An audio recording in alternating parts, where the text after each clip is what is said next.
Welcome to Season 3 and the Christmas season and the Christmas special of the Filmmaker Film Watcher podcast. And what's particularly special is that this season we're starting with Christmas. That's right, we are this season. I'm filmmaker Richard Di Gregorio. And I'm film watcher Greg Ralph. So here we go, we've got 3 Christmas-themed films to talk about this episode. Yes, we're going to start with the 2004 film The Polar Express. Yeah, and then we're going to move to 1947, Miracle on 34th Street. And then finish with a film that, like last year, kind of really turns Christmas on its head. So last year we did Krampus. Krampus, yeah. This time around we're doing the 1984 film Gremlins. That's right. Ricardo, why don't you tell us about The Polar Express? Okay, The Polar Express. Directed by the acclaimed director Robert Zemeckis, famous for films such as Forrest Gump, the Back to the Future trilogy, Who Framed Roger Rabbit, and A Christmas Carol, to name a few, this 2004 film is based on the beloved children's book by Chris Van Allsburg. Starring Tom Hanks, playing 6 roles here, it begins with a boy who, on Christmas Eve, is beginning to doubt if Santa really exists. Pretending to sleep, he hears his parents talk of being sad that the magic is about to end for him. The boy reads the encyclopedia to see that the North Pole is uninhabited, and also sees a Santa hat in his dad's back pocket, making him feel like he's been duped by it all. That is until the sound of a loud steam train, which stops out the front of his house. Not sure if he should hop on it or not, the conductor helps to persuade the curious boy to hop on, as the train is on its way to the North Pole. In a train full of children on the same journey, we witness a boy's journey to still believe in the magic of it all. Look, the music and songs are wonderful, and the film has some fantastic sequences. My favourites being the hot chocolate sequence, whereby acrobatic waiters dance and flip, all the while setting up plates and cups and pouring hot chocolate for the children. The other sequence is when we follow a lost train ticket outside a train, into the woods, down the waterfall where it's picked up by a bird, spat out and so on, and ultimately ends up back on the train. Look, it's an awesome sequence which is best seen in IMAX 3D. This was the first full-length film to be entirely motion captured. Motion capture refers to recording the actions of human actors who wear markers or sensors on a skin-tight bodysuit or directly onto the skin. Movement recorded with these sensors is imported into animation software, which uses that information to animate digital character models in 2D or 3D computer animation. Motion capture had been used successfully for characters such as Gollum in Lord of the Rings, but here, every character was motion captured, hence Tom Hanks being able to play 6 characters: the boy, the conductor, the train's ghost, Scrooge, the boy's father, and Santa Claus. Look, I adore this film. It's a fun ride that just does what it's meant to do and makes you feel all warm and Christmassy, which I love. Greg, I hope you did like this movie. What did you think? Oh, no pressure. Sorry. Look, I have such fond memories of this film. I saw it at the cinemas when it first came out. Not on IMAX. I'm not even sure if I saw it in 3D, but I certainly saw it on a large screen with my now teenage son, who at that stage was about 3. And, you know, one of the treasured memories I have of that experience was during some of those kind of roller coaster scenes where it's like those rides you sometimes see at like theme parks, whatever, where you get into something and you are on that journey, That's right. roller coaster, in mine shafts, whatever. And at some of those points, he had to climb into my lap and just hold on to Daddy while we watch that. So any comments I make now come with a disclaimer. And that disclaimer is, warning, I can't judge this film objectively, I think, because it's so wrapped up for me in that memory. Yeah. And watching it again brought that memory back to me. And we've talked before about, particularly when you go to a movie at the cinema, it's not just the film, and it's not necessarily just you and your response to the film. It's the context in which you see it. Of course. Who you go with, whether they enjoyed it, were you on a first date or with your 3-year-old son or whatever. So I really love this film, and part of what I love about it is the experience I had in seeing it. But I think you're right. In a lot of ways, this film is really a ride rather than a film. And even that's not quite right.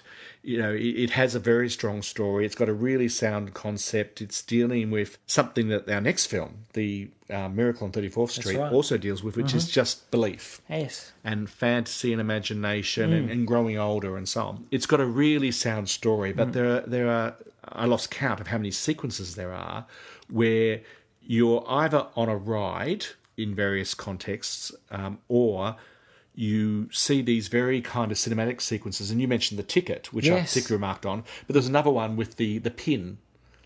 That's right. That's used for the brake of the train, For the brake of the train, that goes flying out, and they do exactly the same thing pretty much, which is the train where everything's happening and the main characters are, recedes to the background, and this object almost becomes a character, and you follow it while it does whatever it does, and then somehow ends up back at the train. But it's a strong story as well, so I like it. I have some problems with it, but I really like it.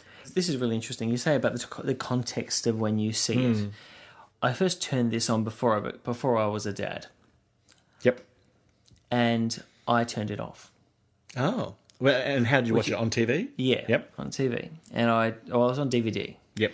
I got it. That's I thought I'll watch this and I'll see what it's like. And I found because I had an interest in it because it was motion captured. It was the first motion captured film, entirely motion captured. So I was taken aback by the facial expressions. I didn't like the facial expressions. I thought they weren't done very well. I thought they were variable, really variable. So sometimes it worked. Yeah. Sometimes the eyes were very, very glassy. Very glassy, yeah. And Santa was surprisingly wooden. He was the most wooden of all the characters. Yeah. And so I wasn't really enjoying it. I found it slow. I was a bit bored. Yeah. But that changed. It really is amazing because it changed completely. I can't believe I ever felt that way because I am completely different now after watching it with my boy and how much we love it and how much I watched the beginning now and I love the beginning. I found it boring back then, but I don't at all now. It's completely changed. Well, let me give you a sneak preview to my score. Not the number, but I'm going to score this differently to how we usually do. Okay. I'm going to give it a score for watching on a big screen and then watching at home because I think so much of how you're going to enjoy this film will be on the context and if you're a parent or whatever. But I think it's also in whether it immerses you or not because of the way you see it. So if you're going to see this film and you've got a choice between big screen or small screen, this is one of those films where, go big screen because it's a ride. It really is. It really is a ride. I mean, I hadn't seen it on the big screen. I saw it on the small, on a flat screen TV now. And but I went and saw it IMAX 3D only a week ago. I think I saw it on a big screen, but not 3D or IMAX. But same thing. It was stunning. It was amazing, and I think they've worked on. I think they've actually done a bit of a restoration of it because the facial expressions and everything were a little bit better than what I remember it. And jeepers, I loved it even more. I thought this is just and the whole ticket sequence in 3D, and it's right in your face. Like it was.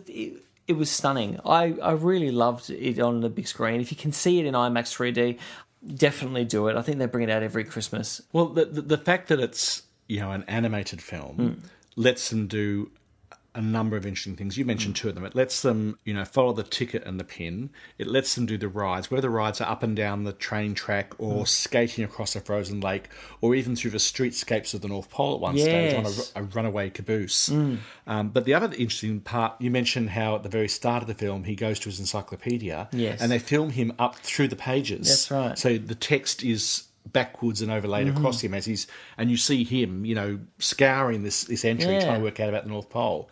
There were parts of this film I thought, this bit I think I would rather see as live action. And the one I guess I'm a bit conflicted about is the hot chocolate scene. I like it. I really loved it the first time I saw it, and you've got all these acrobats waiters flipping backwards and forwards with trays of hot chocolate and catching it.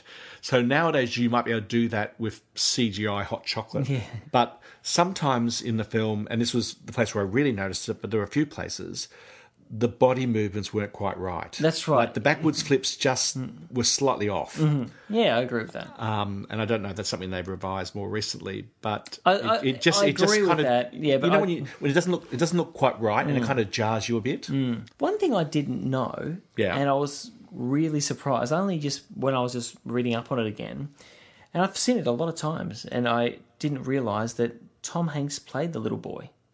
Well, I got really confused about that because I was trying to work out. I know that his voice doesn't sound like Tom Hanks at all. They must have done something digitally. Oh well, no. In fact, the boy was, as I understand, was played in 3 different ways. So the voice of the boy is, if I've got this name right, Daryl Zabara, who's the redhead kid from Spy Kids. Oh, really? He does the voice. Oh, right, okay. Because that confused the hell out of me.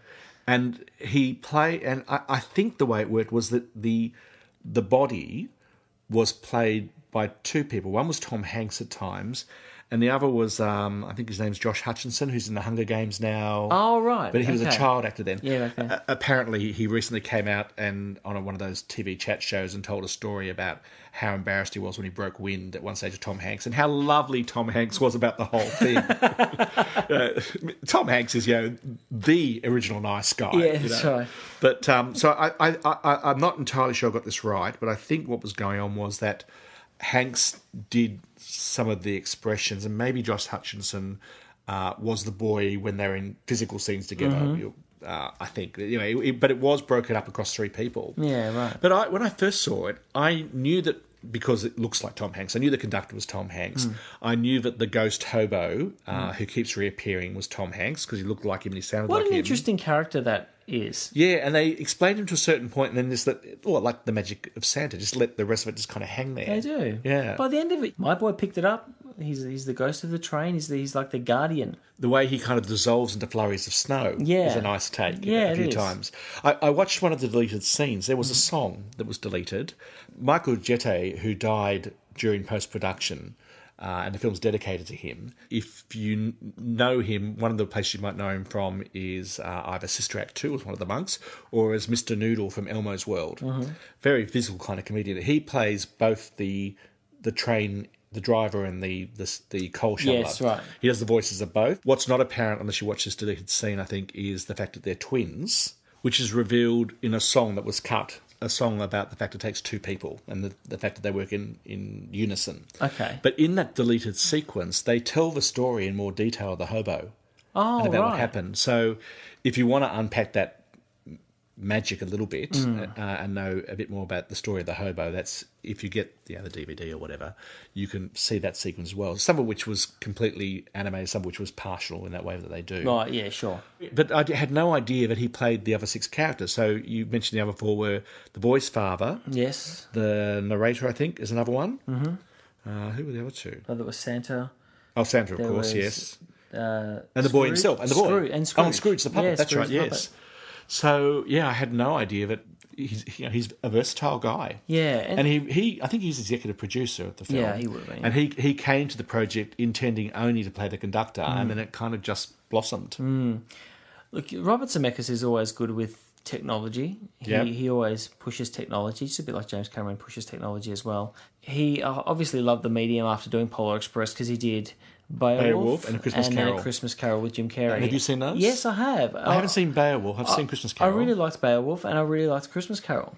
I thought Jim Carrey's Christmas Carol was very good. Yeah, I liked it. And I can be very AC/DC about Jim Carrey. Like when he really overdoes it and mugs, he loses me very quickly. But he did well now, I agree. He did.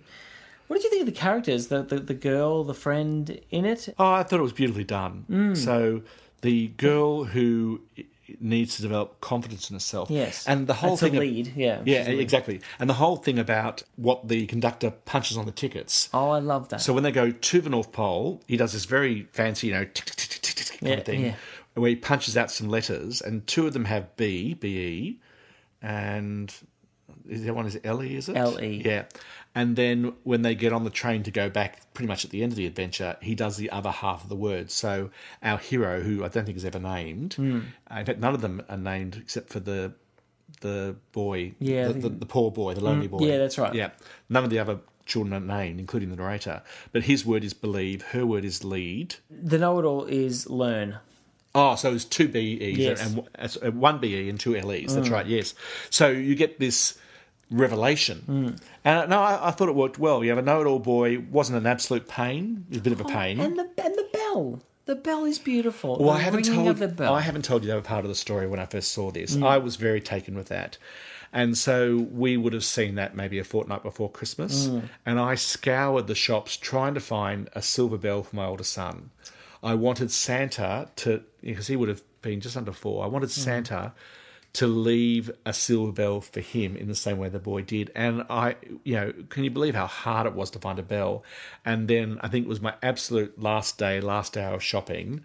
I found this bell the size of a small soccer ball or something. Yeah. Not that big, but it was quite sizable, that had the sound.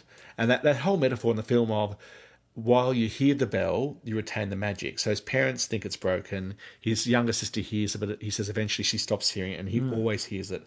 And there's a metaphor for, carrying the magic in your heart of Christmas and what it's about. It was really nice. And so, I absolutely responded to that. It moves me a lot. Yeah. When that finishes. And it's one of those movies which, it's one of my favourite Christmas films because it just gives me the spirit of Christmas. Yeah. It gives me that. When I watch it, suddenly Christmas is here and I feel amazing. The other thing that really struck me this time around is that it's extremely skillful in its sound design. Mm-hmm. So you've got, almost the obvious things like the song and dance numbers, such as Hot Chocolate. I find the song at the back of the train with the lonely boy. When Christmas Comes to Town. I find that very moving. Oh, it's very moving. I've forgotten how moved I was by it. And but there are other times when there was just silence. It wasn't a film that tried to fill every nook and cranny. It was quite masterful. And I think we've talked before, I don't necessarily tune into sound design. I'm, I think, very captured by story and visuals and characters. And if there are songs, I'm up for a musical every time, pretty much, except maybe Dancer in the Dark from last season. That's right. Anyway, moving right along, like a Polar Express. But this film, I really noticed how it moved in and out of sound and different sorts of sound. I thought it was very well done. I love the sounds of the train. When the train first arrives and you get the whole thing, but when it comes at you, with the whole cow catcher at the very at the front of the train comes at you and you hear this little. I know what you mean. Well, at this stage, I feel compelled to give a shout out to my dad, who might not want this known, but when I was growing up, Dad had a record, an old LP, that was the complete sound recording of a particular train's journey. So I can relate to that. Yeah. Hi, Dad. That's good to know. So what are you going to give this film? I'm giving it an 8 out of 10. Yep. I think, because it was the very first motion capture film, I think some of the animation jars a bit sometimes. Jars a little bit sometimes. Once or twice I felt like the story was dominated by the technique. Yeah. But in saying that, it does everything you want it to do. Well, I'm going to give this different scores for big screen, little screen. Big screen, 8 out of 10. At home, a 7. Because it's you still get the sense of the ride, but you get the ride on the big screen. I'll agree with you on that one. After I saw it in IMAX 3D, absolutely. Now you make me feel like I should go and do that now. Actually, you've got to. Now I watch it on the small screen. It's great, but it's nowhere near as good as that. That's pretty amazing. Well, my younger son says he's watched this film once or twice before, and was not interested in watching it with me again. But I wonder if I can lure him to a big screen. So the second film we're going to talk about is Miracle on 34th Street. This Christmas story has been filmed at least 4 times, so it definitely rates as a Christmas classic. Most recently, in 1994, with Sir Richard Attenborough's Kris Kringle, so probably about due for another remake. Twice for TV, in 1973 with Sebastian Cabot, and in the mid-1950s with Thomas Mitchell, who you might remember playing Uncle Billy in It's a Wonderful Life. And this original version in 1947. Written and directed by George Seaton, who has quite a varied career. He wrote and directed both The Country Girl, which I think won Grace Kelly an Oscar, and the original Airport movie. But in this film, Kris Kringle is played by Edmund Gwenn as an avuncular but clear-eyed Santa. He turns up at the Macy's Thanksgiving Day Parade to find their Santa is drunk. He tells the parade's coordinator, Doris Walker, played by Maureen O'Hara, and quickly becomes the new Santa so that the children won't be disappointed. He's very good at it. and goes on to become Macy's department store Santa. Chris is a natural, surprise, surprise, but causes trouble when he tells parents where they can find their child's heart's desire, even if it's not at Macy's. A young Natalie Wood plays Susan, Doris's 8 or 9-year-old daughter. She's been raised by her mother to believe only in reality, and is unfamiliar with even the most basic fairy tales. Chris brings imagination and fantasy into Susan's life, to the discomfort of her mother, but with the encouragement of Fred, Doris' suitor, John Payne. Meanwhile, Chris incurs the enmity of Macy's staff psychologist, Granville Sawyer, who diagnoses the Christmas spirit as a psychological illness. The story culminates in a trial where the court must decide whether Santa is real and whether he is truly among them, even though the court would far rather avoid these decisions about reality and belief. Ricardo, what did you think? I haven't seen any version of Miracle on 34th Street bar this one. Mm-hmm. Had you seen bits of it? No, nothing. I've seen bits of a couple of the versions, but I never watched it properly. No, I didn't know much about it, to tell you the truth. I knew it was about this guy who was Santa. I didn't know much about it at all. I really liked the film. You sound qualified. Yeah, look, I was a bit annoyed by the whole Macy's propaganda in it. Yeah, the whole Santa, go to that store, go to that store. I was jarring a little bit. Rather than Santa bringing the present to them? To them, yeah. I found all that commercialism a bit much. Yep. Yeah, then I was thinking about but nice it's a Santa that objects to commercialism as well. That's right. Yes, that's right. Even though he tells parents to buy the stuff. Yes. It's kind of odd. It's a little bit odd. He was very good as the Santa. I think he's really great in the part. Yeah, so do I. I really believe him. I really believe him. Natalie Wood is stunning. She's very assured. She's very good. Very good. I mean, I was just looking at the way she passed away and she drowned. I thought, what a waste. She died so young. Yep. And she was amazing even back then. Doris, I found it was great to see that there's this strong female character who's the worker. But I felt in doing that, they made her very sort of not in control. She was always very sort of on the edge. She was in control. She was leading the whole parade and everything, but then she wasn't. And she was always, and something was always a bit wrong, or she needed that little bit more groundedness in the role. I read a comment somewhere after I watched the film that spoke about this is a woman in a management position straight after World War II and all the men are coming back. Mm-hmm. And so you can look at her character as being someone who actually is a bit out of control and doesn't want to offend anybody because the men have come back, and can she retain her role? That's an interesting I think there's something in there. Yeah, you're right. There is something in there, actually. Didn't even think about that. Didn't want to demolish it. No, you just did. Let me move swiftly on. Yeah. One of the things I find interesting about this, when we were planning this season, at one stage we were talking about the number of fantasy films around about 1947. And if we jump back to 1946, you've got It's a Wonderful Life. 1947, you've got films like The Ghost of Mrs. Muir, which I love, the Rex Harrison, Gene Tierney film, the original, The Bishop's Wife, that we'll have to do on Christmas, Cary Grant, David Niven, and maybe Loretta Young. You've got this film and other films that I think on the back of World War II are very strong on fantasy. And fantasy in the middle of our normal everyday life. The other one, A Matter of Life and Death with David Niven, which I love as well. This is a little bit different to those because even though it's Santa doesn't particularly do anything sort of magic or twinkly. So he arranges things, like he arranges for people one way or another to get the gift that they want, even if that gift is a new home for their family. It's quite clear he arranges that. But you can imagine if this film had been written for the first time, because I've watched bits of the remakes and they seem to be almost slavishly scene-for-scene copies. But you can imagine if this film was written for the first time now, they would go to the other extreme and that Santa would be doing little magic things, almost like I Dream of Jeannie or Bewitched, all the way through. He doesn't do anything. I wanted a little bit more of that. I wanted a bit more magic to him. Look, but the end about the shot, Christmas spirit. The end shot is as magical as it gets. Which is the end shot? It's the cane in the corner of the room. I thought you meant that, wasn't towards the end. Yes, okay, yeah. Because you think, oh, it's true. Because all the way through it, you're going, is he really or not? Or do you think... But a normal man could have done that too.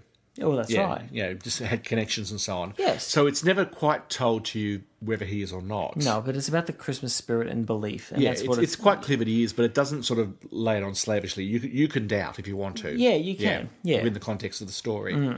But so what was sweet I'm was a bit mixed about him. Like, I think Edmund Gwenn plays him perfectly, like to a T.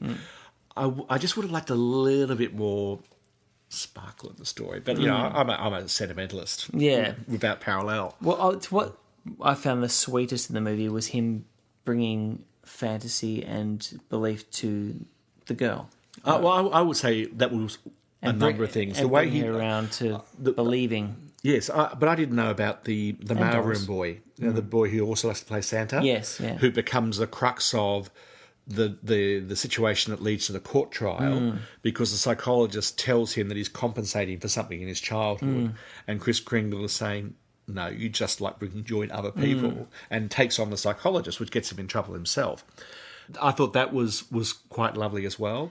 And I think the film really hits its stride in the great courtroom scene. Yeah, it and does. reminiscent of films like Mr. Smith Goes to Washington. And in fact, since I watched Miracle on 34th Street, I watched for the first time Mr. Deeds Goes to Town, Gary Cooper. Yeah, right. Which culminates in a court trial as well about his sanity. I don't actually know what year that was, but there are parallels there too. And it really, the courtroom scene, the comedy could have been a bit lighter and made you laugh a bit more about the things going around the trial. So the fact that the judge doesn't want to get involved in this decision because it might affect his chances for re-election, which is an interesting insight because here in Australia, our officials aren't elected on political lines. It's quite different. It's different, yeah. But so the judge, is getting caught up in this and doesn't want to. The prosecutor finds himself in a bind because they bring his son in to testify about Santa. That's right. And there's not much he can say. He can't say much. So I find the storyline delightful. I just wanted a bit more in the execution. With anything, with all movies, I want to be moved. And I think old movies, people say, oh, well, sometimes the older movies don't move you as much nowadays, but I think that's not true. I think It's a Wonderful Life moved me extremely. Yeah, and that is the benchmark. This doesn't hit that, and it's not nowhere near it. Actually, nowhere near it. It's still lovely, and it's got nice touches. The fact that on his personnel form, he's next to kin of the various reindeer, and the fact that the psychologist talking to his wife starts, picking at his eyebrows, and later his secretary comes in to say the wife's on the phone, and she starts picking at her eyebrows as well. Like there's touches, but it doesn't quite get there. It's not a Frank Capra film, for example. No, but it doesn't do the one thing it should do, and that's make you feel like Christmassy. Yeah. I go with that. I didn't feel like at the end, Christmas. It was very bogged down in the whole belief of Santa and whether this guy was Santa or not. He won Best Supporting Actor for that part. Well, he deserves Edmund it. Gwenn. Yeah, I think he did.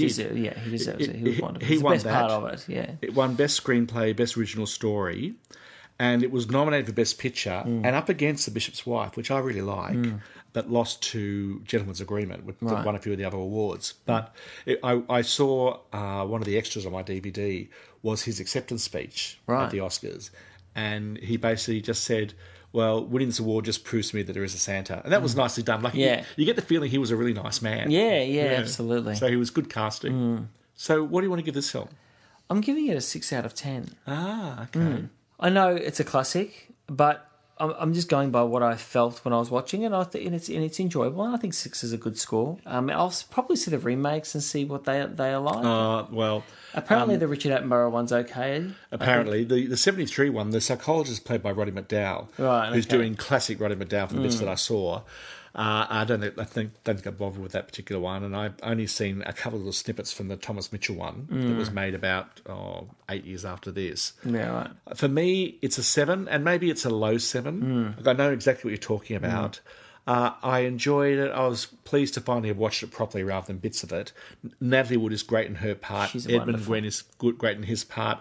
The mother and the suitor, they're okay as characters. You could have done... He reminded me of Jimmy Stewart sometimes. Oh, did he? Yeah, he did. Well, Jimmy Stewart would have been very good in that part. Well, I think they would have got him, if he had probably was available, they would have loved him in that role. I just thought, gee, he's channeling Jimmy Stewart here. I bet you they just went, we want Jimmy Stewart, but we can't get Jimmy Stewart. We'll get a guy who looks like Jimmy Stewart a little bit, and can you play him a bit like Jimmy Stewart? But again, the scenes when he moves in with the suitor, when Chris Kringle moves in, again...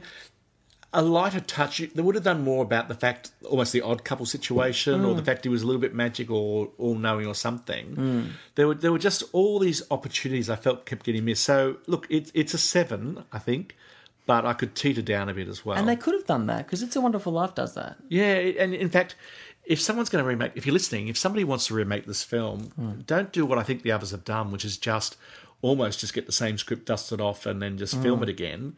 Play with it a bit. Don't do the whole over Hollywoodization where it is I Dream of Jeannie, but it could be a lighter film. Yeah, I agree. And I think I'd like it more. Who would you cast as Santa now? Oh, who would you cast? Well, it's Chris Kringle, I mean, but yeah. I'd have to think about that. Mind you, I've asked the question and I'm a bit stumped as well. I might come back to the end of the episode.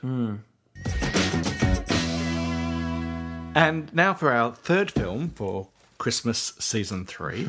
Why don't you tell us about Gremlins, Ricardo? Released in 1984, this comedy/horror film, directed by Joe Dante, begins with an inventor/salesman, Randall Hoyt Axton, looking for a present for his son, Billy, Zach Galligan. Trying to do business in Chinatown, Randall is shown a mogwai, a fuzzy and cute creature that would be named in the film Gizmo. The shop owner is reluctant to sell him the mogwai, but the shop owner's grandson sells it to him for the money with a strong warning to never expose him to bright light, water, or to feed him after midnight. Billy loves the little Gizmo and takes these rules seriously until he accidentally spills water on him, and little baby Gizmos pop out of Gizmo's back, and from the outset these little cheeky mogwais are not as nice as our cute little friend. When a broken clock prompts Billy to feed the new mogwais after midnight, they turn into gross cocoons overnight. Then they hatch, turning into ugly, mean-spirited, violent gremlins. Led by their leader, Stripe, they begin to attack Billy's mother, Lynn, Frances Lee McCain, who gets her own back on these little terrors. Now, it's the first time I ever saw a microwave used as a killing machine. You need to get out more. Well, this was 1984. Yeah. Stripe falls into a swimming pool, creating a huge gang of gremlins that then tear up the town on Christmas Eve. Now, sure, we meet townfolk characters along the way, and Phoebe Cates makes for a nice love interest for Billy, but really it's the gremlins who are the showstoppers here. They are beautifully designed and operated. I think the puppetry in this film is some of the best ever seen on film. You fully believe these gremlins are real. Made today, there's no doubt that they would be computer generated, and I think that's the real joy here, witnessing a lost art in mainstream film. Done this well, computer animation doesn't come close. This film should never be remade. Ever.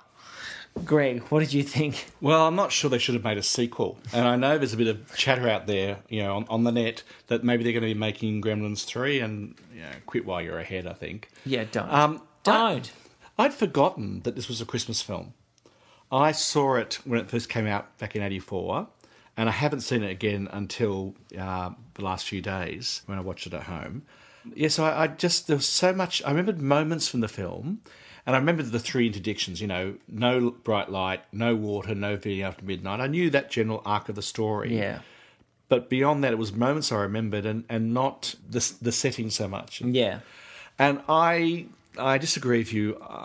We meet characters, by which what I mean is we meet people who fulfill functions in the story. Of course. One of the criticisms of the film is that there's not actually much in the way of character. No, there's not. Like Billy, he's a good-looking, bland kind of guy. There's not much to him. Phoebe Cates, not a lot more. There's that really weird story she tells about her father that feels totally tacked in to achieve the theme that Christmas can be dark and not happy for everyone. Yeah, but I didn't no one really was much more than a cipher or someone there to fulfill the story. Yeah, and I have problems with this film, but look, there's lots in here. And the thing that I don't know I picked up on so much last time that I really loved about this film is it is a film that itself is suffused with love for film, for movies. So, It's a Wonderful Life. A Wonderful Life, Wizard of Oz, the meme which I'm going to get your little dog, is there. Absolutely A Wonderful Life, Mrs. Dreagle, who's kind of the bad guy, apart from the Gremlins, is obviously Mr. Potter from It's a Wonderful Life. But you've got also even the town looks like It's a Wonderful Life. The township. Well, It's Wonderful it's Life. called Kingston Falls rather than Bedford Falls, There for we go, example. yeah. Just in case you weren't getting it, you get some scenes from It's a Wonderful Life playing on the mother's TV. That's right. And in fact, it was in those moments the first time I'd ever even heard of It's a Wonderful Life. That I think kind of led me to discovering that film, for which I'll always be grateful. Because, you and I both love that film. The small town USA is such almost a Spielberg kind of thing, and he's the producer on this film, I think. Yeah, he is. It's like the small town in Back to the Future. Yeah. 1, 2, and 3.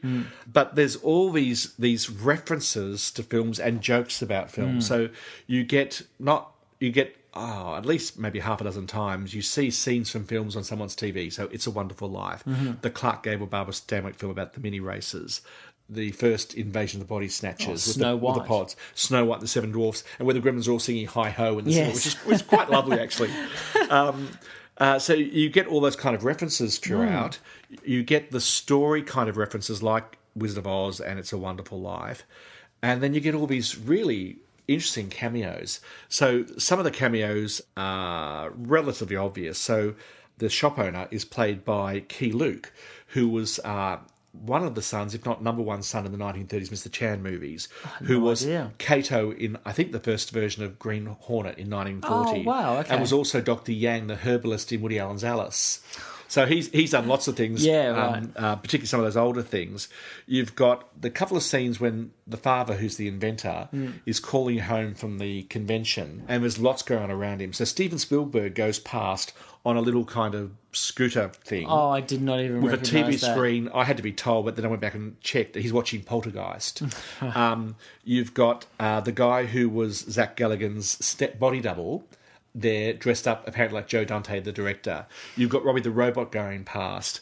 The bit that I really loved is that you have two scenes in that part. You've got the father at the convention on the phone booth. Yeah, that's right. Then it switches to whoever he's talking to at home, the mother or Billy, and then it goes back.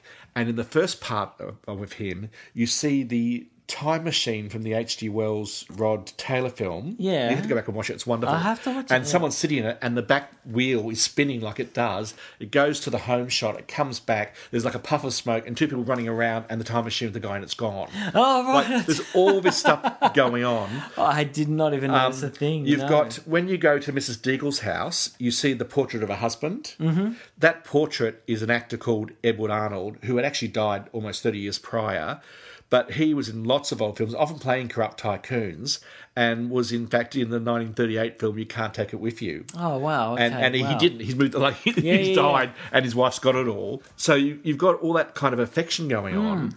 You have a mention at one stage when the DJ is being attacked. You hear it through the radio, but he's talking before that about, I'm tired of all this Orson Welles crap, which is a reference to his, War of the Worlds Martian thing in the 30s. Right. And then you've got actors playing parts all the way through. So like Key Luke is the shop owner.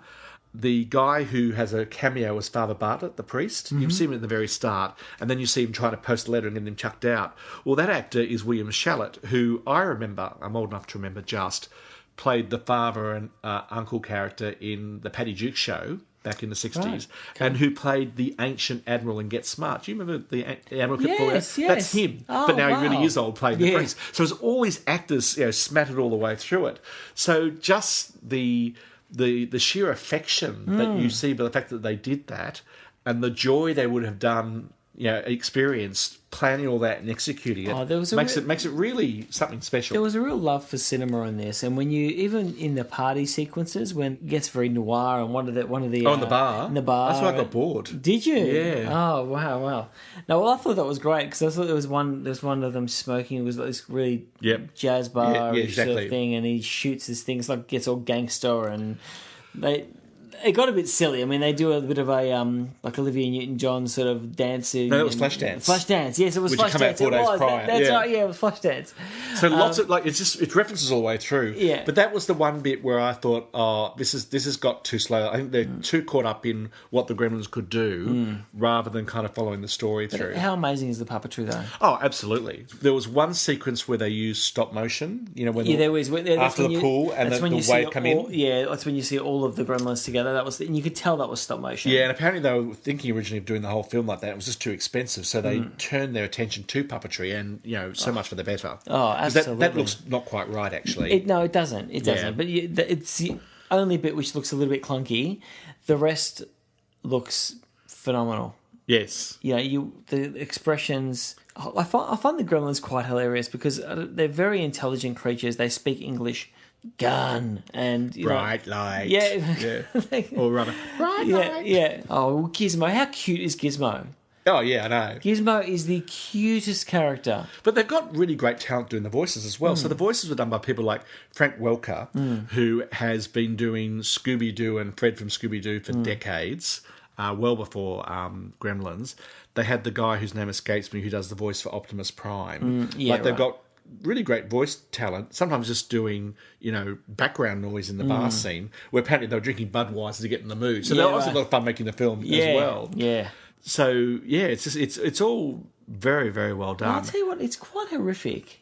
Well, as I say, you called it a comedy horror film. That's exactly what I thought. Yeah. And I won't quite say that it doesn't hold back on the horror, but it goes a lot further than you would expect for what... For a PG film? Almost feels like a family film, but then it goes over the line. Well, I think family films back then were a little bit worse than what we have it now. I mean... You think we're more sanitised? Oh, absolutely. I mean, Poltergeist was a PG film when it came out.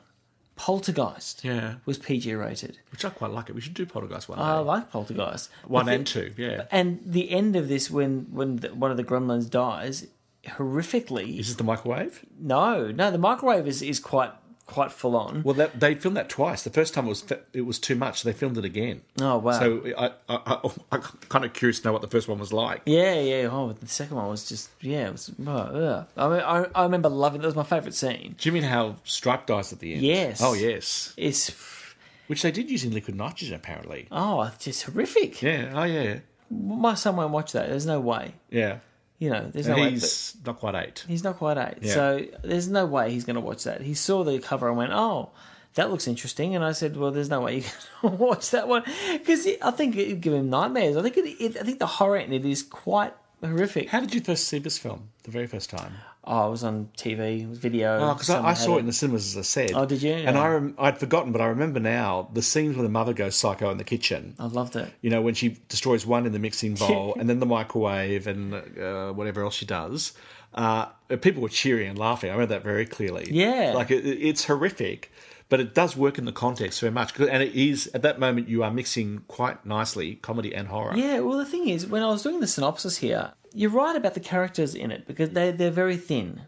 And the gremlins are everything. And I got a bit tired of, the father's character is pretty much that he can't invent to save his life. Oh, and I love the inventions. The inventions are hilarious. Well, they are, and they've got their own inbuilt gremlins, basically. Yeah. But after a while, I got a little bit tired of that. But then it pays off well with the joke when he gives the ashtray to the old Chinese man at the end. And this film really, it covers all the tropes of a horror film. So you've got the slow build-up of, the source of the horror. You've got the hero who finds out. No one will believe him. He goes to the police don't believe him, and then because they don't believe him almost, they get done. Yeah. And it's not clear sometimes which of the characters actually die or not. I think all of them do. Well, no, not the couple who get attacked by the snowplow. They die? No, they come back in the sequel. Apparently they escaped. Do they? They were traumatised. He was particularly traumatised, apparently. Yeah. Oh, I haven't seen this. I haven't seen the sequel. No, I've watched little bits of it. I think in that, I think they've just brought them back. I think in that, the intent was version, they had died. They have died, yeah. I think it's pretty clear the sheriff dies because one of the gremlins in the cinema is wearing his hat. Yeah, right. So... it is quite a violent film. And there's that wonderful scene, which one of the things I think of straight away when I think of this film was the stair rail chair that gets... and then flies out the top window, and then there's just the feet. Yes. And actually, this just occurs to me now in this moment, but in some ways, the sheriff and a deputy see her when she's flown out of the window, and all you see are kind of her feet hanging over the chair. That's right. That's a little bit like the witch under the house at Wizard of Oz. At the start. You're right, it is too. I wonder if that's another reference. But the other thing is, you're watching the sheriff and his deputy who just sit in their car watching people being attacked by gremlins. They're not quite sure what it is yet, but they're sitting in the car and winding up the window. That's right. While this guy dressed as Santa, I mean, probably a central metaphor of the film, Santa being attacked by these horrible creatures. Yeah, but and they're just watching. I can understand if it was a little bit further away, but it was quite odd because it was so close to the window and you could see the gremlins so well. Yeah. Then they just weren't doing anything. No. And I just found that was a bit odd. So whether they were in shock, but they had been pre-warned. Yeah. But, hadn't taken it on board. What did you think about the story about Kate's father, Phoebe Cates' character's father? Because I remember that very clearly from seeing it as well, and it just jarred with me both times. Well, it comes out of nowhere. It really comes out of nowhere. She's... Oh, you do hear her say that she does it twice. The first time she says... She sets it up. She does set it up. Well, everybody else is opening up their presents. Other people are opening up their wrists. It's a pretty dark line. Yeah, it is, but again, both times it felt like it's been put in. It didn't feel real or natural for the character. Well, it's coming toward the end of the film. It's like there's only 15 minutes to go, and she brings this story up. Out of nowhere, which is trying to give you a bit more empathy towards her. In a better film, it would give you more context for her character. But it's too late. It falls too late. Yeah, exactly. You know, we're in the crux of the climax here. I wonder how much was edited out, because you get the Judge Reinhold character, who's the painful guy. He does not come back. No, he doesn't. He doesn't get his comeuppance from the Gremlins. No. Nothing happens. And Nothing. Even the Divery bank manager, Mr. Corbin, who's Edward Andrews, who's another face I just know from years of television and movies. Like, he's there, and then you don't see him again. Now, I don't mind so much that you don't see him again, because he's kind of background colour, but Judge Reinhold is being set up, like Mrs. Deagle is, and even the sheriff and the deputy, and you never see them again. To be punished by the horror, and you don't see them. So I wonder, was something cut? Yeah, it had to have been for flow. Do you know what happens in the sequel? No. I want to watch it, so don't tell me, because I do want to see it. Let me tell you two things that I don't think will spoil it. Yeah. The first is that there's a character who is apparently meant to be Donald Trump. His name is Daniel Clamp, and he's the big businessman who owns this building where now Billy and Kate work. So it's shifted to New York. Yeah, sure. The second thing is there's a moment in it that if you don't know about it, I know you will love. So you and I both have a lot of respect for Leonard Maltin, the American film critic, going back decades. He appears in Gremlins too. Oh, wow. He has a little cameo where he's doing a film review, I think on Entertainment Tonight, and he gets attacked by the Gremlins. So even if you don't watch the film, find that on YouTube. That's a great little moment. Did he give it a good review? He apparently wasn't very kind about the first one. Right. And Dante said, will you be in the second one? He said, oh, okay, fine. What are you going to give this, Greg? Well, look, as I say, there's a lot to love in this. You know, just that affection and homage to films of the past and the genre, and even picking on the films that really celebrate that sentiment and joy of Christmas and the Christmas message, like It's a Wonderful Life, and then saying, now watch what we're going to do with that. Yes, that's right. That makes it very enjoyable. But I have a couple of slow spots, as I said. The characters just weren't characters. They were kind of there to tell the story. So for me, it's a 7 again out of 10. You have to really respect a film that has a vision and goes all out to do it. Like, it's a very unique film. It picks up all those tropes and so on, but it really does its own thing with it. And so I really admire that. And I won't watch this film repeatedly. I say it's 30-something years since I last saw it, and I could wait another 20, 30 years to watch it again.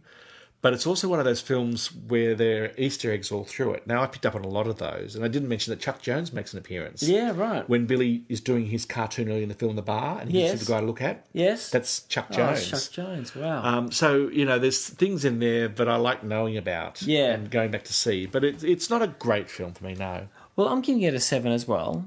And that's an enjoyable 7. I really like this. I mean, I watched it all through my teenage years. I repeatedly watched it. How many times have you watched it? Oh, a lot when I was younger. Okay. A lot. It was one of those movies I watched over and over again. And I always loved the final line, that you just might know there might be a gremlin in your house. Oh, yes. I always loved that line. It was like, whoa, check the bed, Spooky, it was spooky. I really loved it, and so the 7's a great score. I will watch the sequel. I haven't watched it yet, but I will watch it. I didn't think it really needed a sequel. That's why I don't think I've really gotten around to it. Well, Joe Dante didn't either, but the merchandise has been so successful with Warner Brothers, they wouldn't take no for an answer. So that's a 7 for me. So that concludes our Christmas special of Season 3 of the Filmmaker Film Watcher podcast. We've taken you through 3 films going back 70 years until relatively recent past. And we hope across those 3 films we've given you food for thought, new insights into maybe old favourites, or even pointed you towards a film that you always meant to watch, like for us, Miracle on 34th Street. That's right. And never quite got around to. So have you had a thought who could play Chris Kringle in a new Miracle on 34th Street made today? Well, in the moment, so, with more thought, other ideas might come to mind, but I think the best I can come up with so far is Jim Broadbent. Now, I have seen him play Santa before in a film relatively recently, I think, called That's a good choice. Get Santa. I think he would do it really well. He had the nice touch of the groundedness and the whimsy, I think. He could play that. It's all about the eyes for me, so he's got nice eyes. The eyes have it. The eyes have it. So, I think it's all about that. So yeah, it's a good choice. Well, before we wrap up, and we've talked about films that are traditions or have Christmas traditions in them, and it's becoming a tradition for us over the course of 3 years. That I like to do something Christmas at the end. It's usually Christmas crackers. Yes. I've been away looking at this. What have you got today? Well, I've actually found that there are 2 types of Christmas crackers. Okay. So Exhibit A is the traditional kind of Christmas cracker. That is right. We can do this one. And Exhibit B, so that's the tube with the 2 little ends and ribbon round each end and so on. Sure. But there's this new one called Modern Christmas Crackers. How would you describe that? That looks like a... you know what it looks like? It looks like a Sunny Boy. Now, people overseas won't know what a Sunny Boy is. Okay, Sunny Boy is an icicle block. It's in the shape of like a 3D triangle. It's like a kind of a pyramid almost. A pyramid, yeah, that's right. So the way this one works, apparently, don't do it yet, is we grab an end each, and they're kind of at right angles to each other, and we'll pull it apart. So I thought what we could do is we could try the traditional and the modern, and see how they work in terms of sound. Because in our first season it was an absolute dud. Yeah. We can try each of those, and then there's a special thing inside each of these for you and for I. Okay. You and for me, probably. Yeah. So let's start with traditional. So this is our tube with the ribbons down the end. This is not the triangle. All right, you ready? Hang on, I've got to grab the thing. Okay, I've got to go close to the microphone. Yep. So this has got my thing inside it. Okay. Has it? Okay. Yep. Ready? And 1, set, 2, go. 3. That wasn't bad. Okay, so inside mine, Sure. I've got the tape measure from Mary Poppins. Okay. And if I just check myself, yeah, just like Mary Poppins, practically perfect in every way. So let's now try your one. Did you put that down somewhere? It's perfect. Okay, let's go. All right, I've got this one. Okay, so I have taken a photograph of the instructions because we can't quite work this out. But you ready? 1, 2, 3, go. That was... Oh, I think that one was better actually. Yeah, that was a lot better. Inside yours is this special jar of Ebenezer Scrooge bar humbugs. This is actually, for our listeners, this is actually full of fantails. Well, overseas people again won't know what a fantail is. Well, a fantail is a chocolate caramel. Very Australian lolly. Yeah, well, it's chocolate and caramel, and you know what's so good about the fantails? It's got a lot of film history on it, and guess games like Who Am I? And they're always old. The information's always very old on the wrappers. Yeah. But no, that's great. Thank you. So we will leave our devoted listeners to enjoying your Christmas. Hopefully, we're going to enjoy these chocolates. Please have a safe Christmas and a happy New Year. We look forward to Season 3, the first episode of Season 3 in the new year. We need you to be safe so you can come back and listen to us. Of course. So until then, enjoy. Have a great Christmas. And enjoy the holiday season. Again.